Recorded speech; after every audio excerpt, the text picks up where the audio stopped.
Neste vídeo faremos uma breve reflexão sobre o impacto das restrições na cadeia produtiva. Roda a vinheta.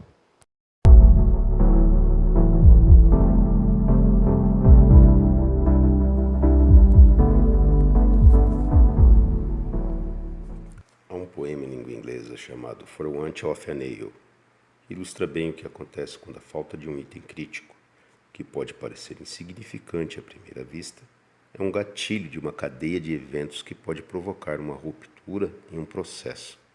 Segue uma tradução livre. Por falta de um prego, a ferradura se perdeu.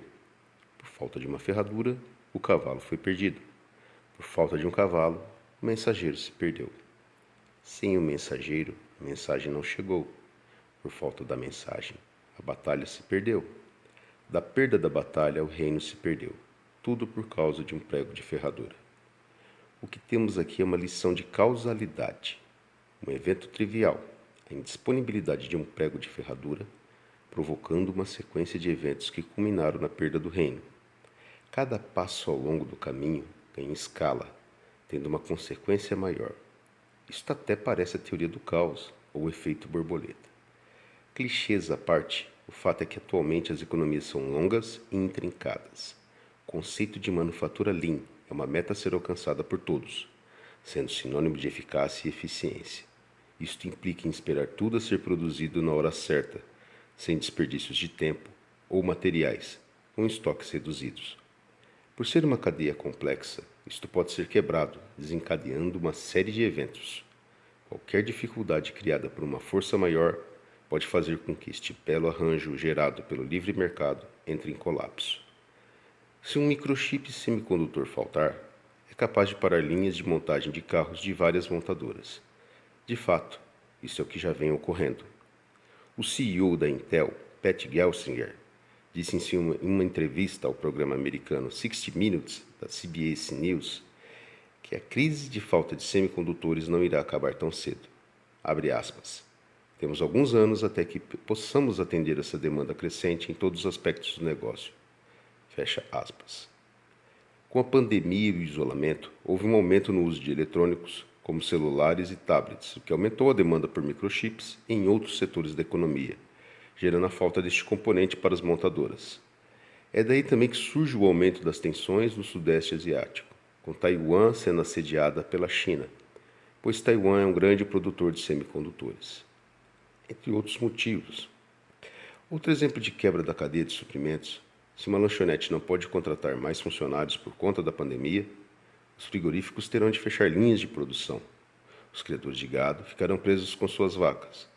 Os produtores de ração não serão pagos, criando assim um efeito dominó em toda a cadeia.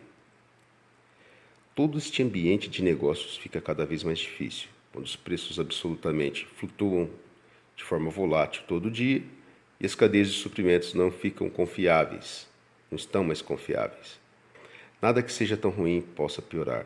Os governos podem simplesmente impor controle de salários e preços, agravando ainda mais a situação. Com tudo isto, os produtores de bens e serviços não conseguem fazer um planejamento adequado de suas linhas de produção. E para ajudar, os governos não param de imprimir moeda, não param de expandir sua base monetária, transferindo auxílios sem a contrapartida do aumento de produtividade. Quando todo esse dinheiro de papel cair na economia real, a inflação, que já está acordando, pode vir a disparar e não será de forma transitória. Por meio das interrupções provocadas por restrições severas da oferta de mão de obra e da criação de demanda artificial, por meio de dinheiro dado via estímulos, os produtores não poderão arcar eternamente com esta transformação da mão de obra de um ativo valioso para um passivo, que pode simplesmente mover ações judiciais contra empresas, o que irá acelerar o processo de automação, tanto da produção quanto da informação. São 18 meses de restrições impostas por políticos malucos. Isso está destruindo economias e famílias inteiras, que deixaram de ter seu sustento e agora precisam de um auxílio que mal dá para pagar as suas contas. Para piorar, terão de arcar com uma inflação cada vez pior e com um possível desabastecimento devido à escassez de itens. Alguns países já sofrem com isto.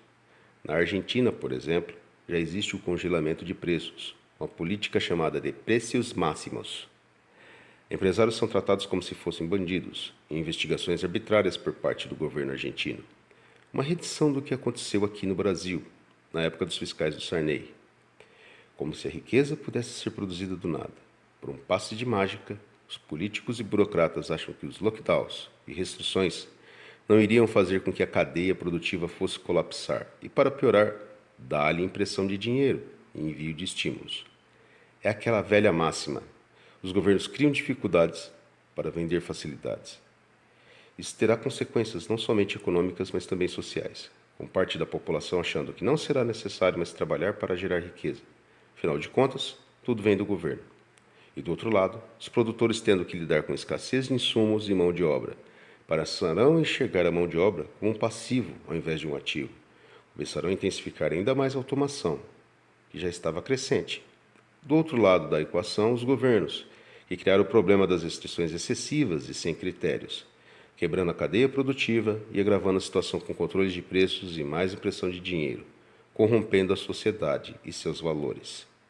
Isso poderá ser o estupim para uma crise mais grave, que poderá desembocar numa concretização de uma distopia, ou poderá iniciar um processo de renovação e liberdade da sociedade, pois, afinal de contas, de toda crise há uma oportunidade. Isso só o tempo dirá.